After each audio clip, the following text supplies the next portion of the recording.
ശ്രീ ജലീൽ പുനലൂർ, ഇവിടെ ആരിഫ് ഹുസൈൻ ആണെങ്കിലും BJP നേതാവ് നന്ദു ആണെങ്കിലും ചൂണ്ടിക്കാണിച്ചൊരു വിഷയം, ഈ കേരളത്തിൽ എവിടെ ജിഹാദി ശക്തികൾക്കെതിരെ ഈ സർക്കാർ നടപടി എടുത്തു എന്നുള്ളതാണ്. അത് വളരെ പ്രസക്തമായൊരു ചോദ്യമാണ്. അതിനങ്ങ് നേരത്തെ ഞാൻ ചോദിച്ചപ്പോഴും കൃത്യമായൊരു മറുപടി പറഞ്ഞിരുന്നില്ല. കൃത്യമായ മറുപടി ഉണ്ട്. ജിഹാദികൾക്ക് മാത്രമല്ല, സംഘികൾക്കും എതിരായിട്ട്, അതായത് ഈ നാടിന്റെ പൊതുസമൂഹത്തിന്റെ സ്വൈരതയെ നശിപ്പിക്കുന്ന ഏത് വർഗീയവാദിയാണോ ആ വർഗീയവാദികൾക്കൊക്കെ എതിരായിട്ട് കൃത്യമായി നടപടി സ്വീകരിക്കുന്ന ഒരു സർക്കാരാണ് കേരളത്തിൽ ഭരിച്ചുകൊണ്ടിരിക്കുന്നത്.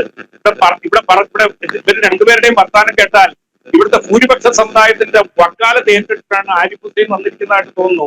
ഞങ്ങൾക്കൊന്നും ക്ലാസ് എടുക്കണ്ട. ഭൂരിപക്ഷ സമുദായവുമായിട്ട് ഞങ്ങളുടെ പൂർവ്വപിതാക്കൾ നൂറ്റാണ്ടുകളായിട്ട് പരസ്പരം കൊണ്ടും കൊടുത്തും സഹകരിച്ചും പഠിച്ചും വന്നതാ. ഞങ്ങൾക്ക് ആർക്കും ഭൂരിപക്ഷ സമുദായത്തിന്റെ ക്ലാസ് എടുക്കേണ്ട ആവശ്യമില്ല. ശ്രീകൃഷ്ണൻ ആരാണെന്നും ശ്രീരാമചന്ദ്ര ഭഗവാൻ ആരാണെന്നും രാമായണം ആരാണെന്നും ഹൈന്ദവ ദർശനങ്ങൾ എന്താണെന്നും നന്നായിട്ട് പഠിച്ചു വളർന്നവരാണ് ഇന്നാട്ടിലെ മുസ്ലിം സമുദായവും. അതുപോലെ തന്നെ മുഹമ്മദ് നബി ആരാണെന്നും യേശുക്രിസ്തു ആരാണെന്നും പരസ്പരം അങ്ങോട്ടും ഇങ്ങോട്ടും പഠിച്ചു വളർന്നവരാണ്.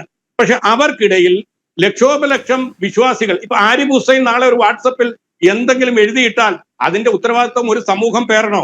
ഏതെങ്കിലും ഒരു ഹിന്ദു സമുദായത്തിൽപ്പെട്ട ഒരാൾ എന്തെങ്കിലും മുസ്ലിങ്ങൾക്കെതിരായിട്ട് എഴുതിയാൽ അതിന്റെ മുഴുവൻ ഉത്തരവാദിത്വം ഒരു സമൂഹം പേരണമോ? ഇവിടെ BJPയുടെ പ്രതിനിധി ചോദിച്ചല്ലോ, ജോസഫ് മാഷിന്റെ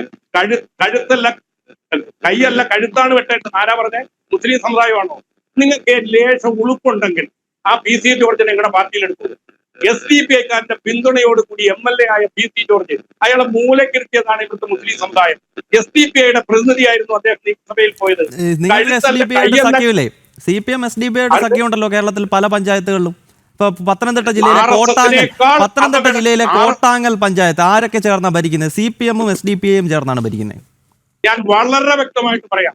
SDPI, ജമാഅത്തെ ഇസ്ലാമി ശക്തികളുമായി, BJP അടക്കമുള്ള ഈ 3 ശക്തികളുമായി ചേർന്നുകൊണ്ട് ഒരൊറ്റ ധാരണയും ഒരു തരത്തിലുള്ള അധികാര വിഭജനമോ ഭരണമോ ഇടതുപക്ഷം സ്വീകരിക്കത്തില്ല. ഈ നിലമ്പൂർ തെരഞ്ഞെടുപ്പ് കാലത്ത് ഏതാനും മാസങ്ങൾക്ക് മുമ്പല്ലേ ശ്രീ ജലീൽ, നിലമ്പൂരിൽ വരെ ജമാഅത്തെ ഇസ്ലാമിയുമായിട്ട് നിങ്ങൾ സഖ്യം ഉണ്ടാക്കിയില്ലേ? PDP-യുമായിട്ട് നിങ്ങൾ അവാസ്തവമായ കാര്യമാണ് പറയുന്നത്. ജമാഅത്തെ ഇസ്ലാമി കോൺഗ്രസിനാണ് പിന്തുണ കൊടുത്തത്.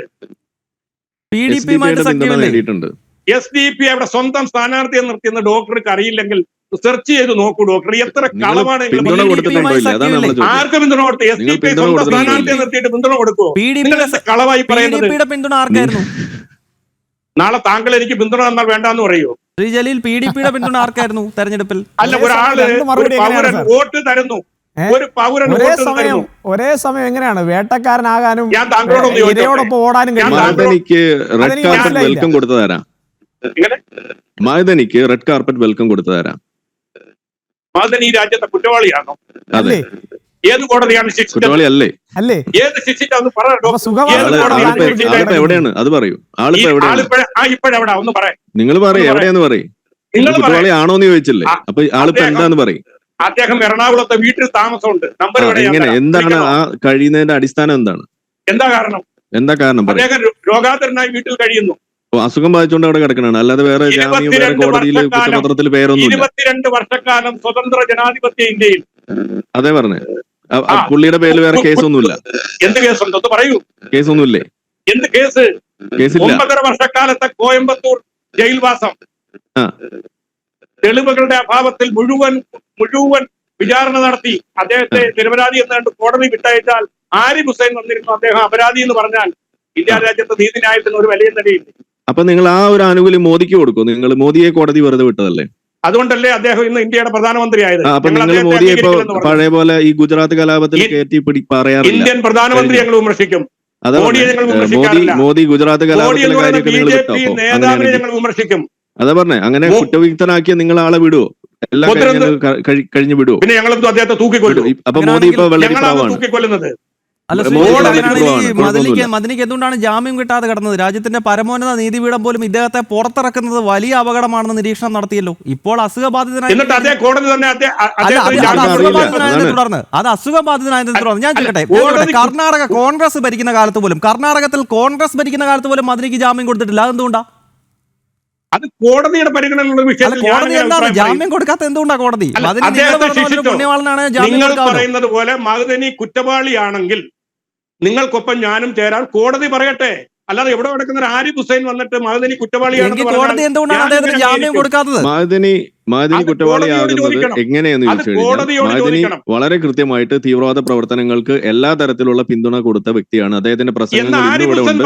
വളരെ കൃത്യമായിട്ടുള്ള വർഗീയ പ്രസംഗങ്ങൾ തന്നെ നടത്തിയത് ഇവിടെ ഉണ്ട്. അത് കേട്ട് വളർന്ന ആളാണ് ഞാൻ. അപ്പൊ നിങ്ങൾ അതൊന്നും അളക്കാൻ വരണ്ട. അപ്പൊ അങ്ങനെ നിങ്ങൾ പറയുകയാണെന്നുണ്ടെങ്കിൽ ഈ പറയുന്ന രീതിയിൽ വളരെ വർഗീയപരമായിട്ടുള്ള കാര്യങ്ങൾ പറഞ്ഞു നടന്ന് ആ സംഗതി അതൊക്കെ നിങ്ങൾ ഇതുപോലെ വെളുപ്പിക്കാനിരിക്കാന്ന് പറയുമ്പോൾ നിങ്ങൾ സത്യത്തിൽ ഒരു ജിഹാദിക്ക് തന്നെയാണ് കൂട്ടു നിൽക്കുന്നത്. ഒരു സംശയമില്ല, നിങ്ങളും ഒരു ജിഹാദി തന്നെയാണ്. അത്രേ ഉള്ളൂ. RSSന്റെ വക്കാലത്ത് ഏറ്റെടുത്ത് വരുന്ന പിന്നെ കാര്യം പറയാം. ഇപ്പൊ മുഹമ്മദ് നബി കാണിച്ചിട്ടുള്ള എന്തെങ്കിലും തെണ്ടിത്തരം കാണിച്ചാൽ അത് പറയാൻ RSSന്റെ വക്കാലത്ത് എനിക്ക് വേണ്ട. അത് കിതാബ് വായിച്ചാൽ മതി. നിങ്ങൾ ഈ അറബി വലിയ സാധനം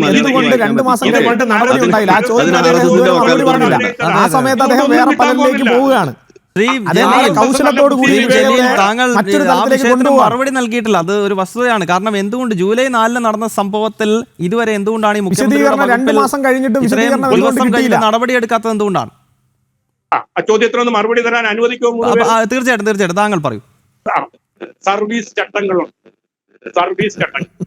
RSSകാരനായ TP സെൻകുമാറിനെതിരെ നടപടിയെടുത്തതിന്റെ തിക്തഫലം അനുഭവിച്ച ഒരു സർക്കാരാണ് കേരളം ഭരിക്കുന്നത്. പക്ക RSSകാരൻ. അദ്ദേഹം സുപ്രീം കോടതിയിൽ പോയി വിധി കൊണ്ടുവന്നു. ആ വിധിയോടുകൂടി രണ്ടാമത് അദ്ദേഹത്തെ സർവീസിൽ തിരിച്ചെടുക്കാൻ വിധിക്കപ്പെട്ട ഒരു സർക്കാരാണ് കേരളം ഭരിക്കുന്നത്.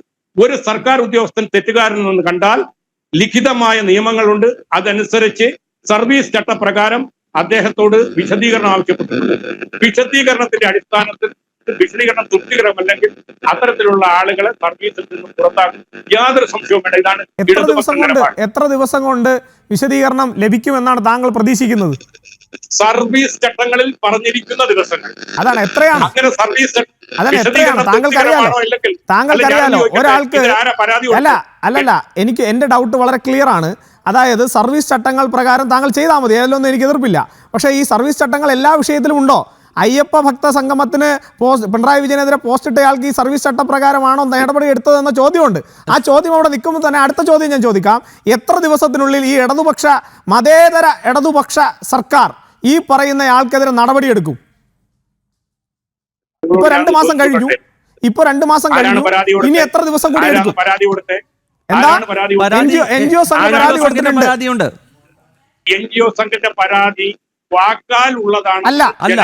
വാർത്തയിൽ തന്നെ ഞാൻ കേട്ടു. അല്ല NGO സംഘത്തിന്റെ പരാതി വാക്കാലല്ല, എഴുതി നൽകിയിരിക്കുന്ന പരാതി. NGO സംഘത്തിന്റെ പരാതി വാക്കാലല്ല. എന്തുകൊണ്ട് അപ്പീൽ പോകുന്നില്ല?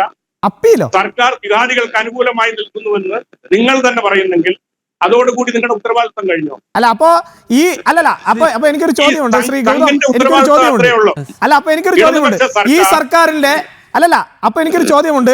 ഞങ്ങൾ ഭൂരിപക്ഷ സമുദായത്തിൽപ്പെട്ട ആളുകൾ, അല്ലെങ്കിൽ ഭൂരിപക്ഷ സമൂഹത്തിൽപ്പെട്ട ആളുകൾ, ക്രൈസ്തവ സമൂഹത്തിൽപ്പെട്ട ആളുകൾക്ക് ഇത്തരത്തിലുള്ളൊരു ആക്ഷേപം ഏൽക്കേണ്ടി വന്നാൽ കേരളത്തിലെ പിണറായി വിജയന്റെ ഗവൺമെന്റിൽ നിന്ന്, കേരളത്തിലെ പിണറായി വിജയൻ സർക്കാരിൽ നിന്ന്, കേരളത്തിലെ മതേതര CPMന്റെ സർക്കാരിൽ നിന്ന് ഞങ്ങളൊരു ആനുകൂല്യം പ്രതീക്ഷിക്കേണ്ടതില്ല. അത് ഞങ്ങൾ നിയമപരമായി പരാതി കൊടുത്താൽ പോലും പ്രതീക്ഷിക്കേണ്ടതില്ല എന്നാണോ ഞങ്ങൾ മനസ്സിലാക്കേണ്ടത്? ഞങ്ങൾക്ക് നിയമപരമായി അനുശാസിക്കുന്ന ഈ പറയുന്ന നീതി ലഭിക്കണമെങ്കിൽ ഞങ്ങൾ കോടതികളിലേക്ക് തന്നെ പോകണം. കാരണം ഞങ്ങളിവിടെ 3ാം തലമുറ ഞങ്ങളെന്താ 10 മാസം തികയാതെ പറ്റിയ ആളുകളാണോ ഞങ്ങൾ? ക്രൈസ്തവരും ഇവിടുത്തെ ഭൂരിപക്ഷ സമുദായ ആൾക്കാരും. വളരെ പെട്ടെന്ന് മറുപടി പറയും. ഒരു മിനിറ്റ്. ഭൂരിപക്ഷ സമുദായത്തിൽപ്പെട്ടവനായാലും ന്യൂനപക്ഷ സമുദായത്തിൽപ്പെട്ടവനായാലും നീതി ലഭ്യമാക്കും. അത് ഈ പറയപ്പെടുന്ന ആരിഫ് ഹുസൈനും നീതി ലഭ്യമാക്കും, BJP-കാരനും നീതി ലഭ്യമാക്കും. അതിനർത്ഥം ചട്ടങ്ങൾ ലംഘിച്ചുകൊണ്ട് ഒരു സർക്കാരിന് അല്ല, ജനം ടിവിയുടെ ചർച്ചയുടെ അടിസ്ഥാനത്തിൽ ഒരു സർക്കാരിന്റെ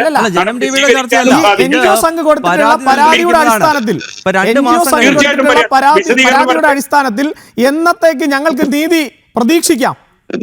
വിശദീകരണം കേരളത്തിലെ ഹൈന്ദവ ക്രൈസ്തവ സമൂഹങ്ങൾക്ക് എന്നത്തേക്ക് കൃഷ്ണനെയും യേശുവിനെയും ഇത്തരത്തിൽ മോശമായി പരാമർശിച്ച ആൾക്കെതിരെ സർവീസ് ചട്ടപ്രകാരം ഈ മതേതര LDF ഗവൺമെന്റിൽ നിന്ന് നീതി പ്രതീക്ഷിക്കാം? എന്നത്തേക്ക് പ്രതീക്ഷിക്കാം?